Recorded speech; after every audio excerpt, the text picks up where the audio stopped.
طرز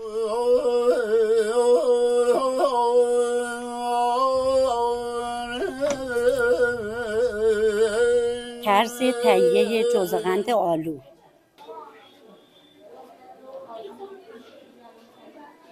اینو بهش چی میگن؟ چراغه.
چه مستی است، چه مستی است، ندانم که رو به ما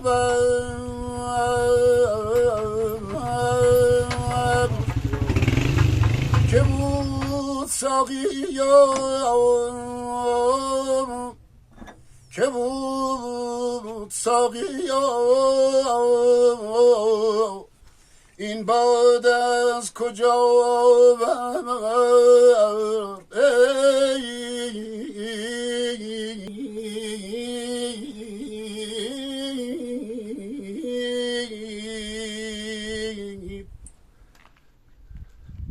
که بود ساقیا،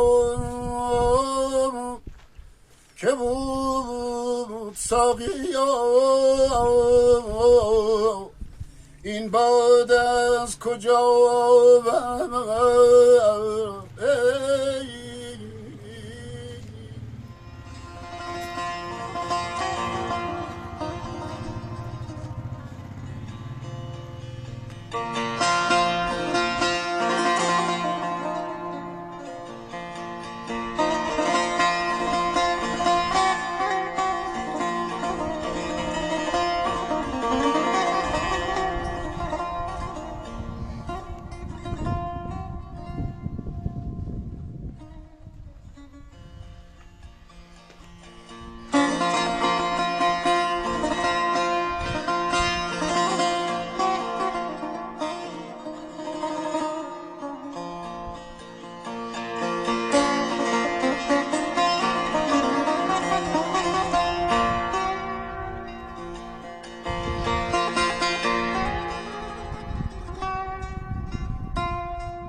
طرز تهیه جوزغند آلو.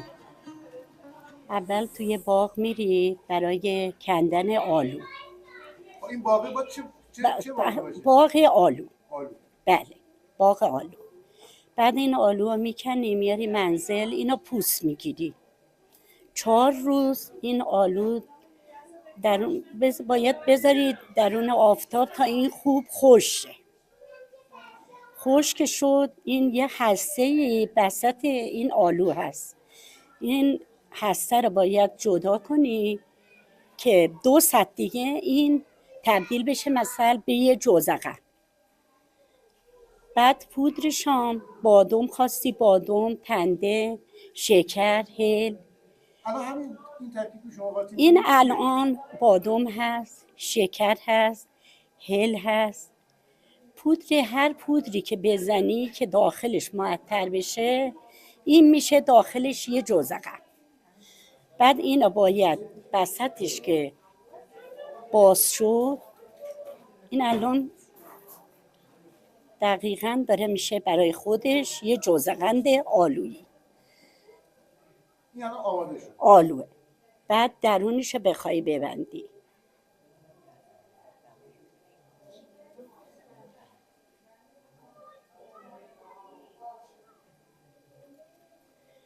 این از این بالا میگیری، این بالا اینجوری جمع میکنی، بعد داخل خود چیز میبندی. بسیار. خب این الان میشه یه جوزغن. این الان آماده شد. این آماده شد. اینا دوباره میذاریم یه جایی که آفتاب و اینا، فقط باید خوش شه. بعضیا طبعشون میگیره نرم مثلا میخورن، یکی خوش میخورن، ولی این داخلش خیلی مقوی است. پودرش که داخلش میریزی. اینو بهش چی میگن؟ چراغ 4 فتیله. اسم خودتون چی میگی؟ جانم؟ اسم خودتون خودمون همین چراغ میگیم چراغ 4 فتیله. سفیدینه بهش نمیگن؟ نه دیگه 4 تا پتیله داره 4 پتیله. دیگش اونم دیگش که روش هست و اونم که تاقاره و بالاخره.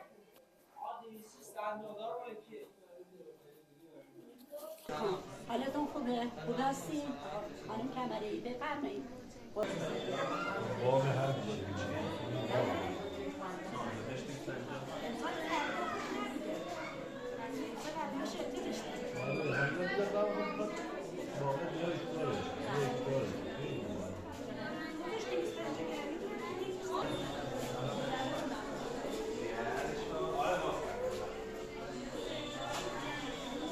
جوزغند میوه شیرینی گرانترین شیرینی الان ایرانه فعلا. بله تو همه شیرینی گرانترین شیرینی های عیانی میگن، سنتی. بله این از زمانهای قدیم بوده. جوزغند ما انواع و اقسام داره، مثل اینکه جوزغند آلویی، انجیری، گلابی، چند نوع از میوه ها رو جوزغند میکنیم. الان شما جوزغند چی درست میکنید؟ الان من دارم آلویی درست میکنم. مراحلش چجوریه برام توضیح میدید؟ بله اسم جوزغندم اسم جوزش خود میوه هست. میوه رو که خوش میکنیم جوز میگیم. قندش هم نه که قند خوردنی، از این قند یعنی آغونده شدن. مثلا الان این میوه هست، این خودش میوه هست. بعد من این پودر بادوم و شکر و هله اینو داخلش که میذارم غنی شده میشه، آغونده شده میشه. اون ترکیبش چیه؟ این ترکیبش مغز بادوم است و شکر و هل. چند سال جوزغند درست میکنن؟ من از بچگیم تا الان یادمه درست میکنم. بعد من شنیدم که درسته. بله ثبت ملیش هم تو خونه خود ما شد. اومدن خونه ما بله خونه ثبت قدیمیه؟ ملی کرده. نه خونمون بله سنتی چیدم. دنبال خونه قدیمی میگردم. نه سنتی چیدم. همه وسایلش رو آوردن. یه روز از ساعت 8 صبح اومدن تا 2 بعد از ظهر برای ثبت ملیش. آره من همین می‌خواستم بگم که بله ثبت ملی تو خونه ما درسته این شد. دوره بعد درست میکنن ولی شیرینی مال نراق در واقع ثبت شده. بله ثبت شد به نام من. اینو میذاریم داخلش خشک شه. بعد از این 3 روز میایم هسته‌شو به این صورت در میاریم. باز یه روز دیگه این آفتاب میخوره که داخل این خشک شه. اگه تر باشه این موادی که داخلش میذاریم سفت میشه. و خود همینو که الان حاضر شد اینم بله. دوباره بمونه خوش بشه. اینم یکی دو روز میذاریم که حالتش وقتی تو پاکت میذاری یا مثلا بستنی کن از من.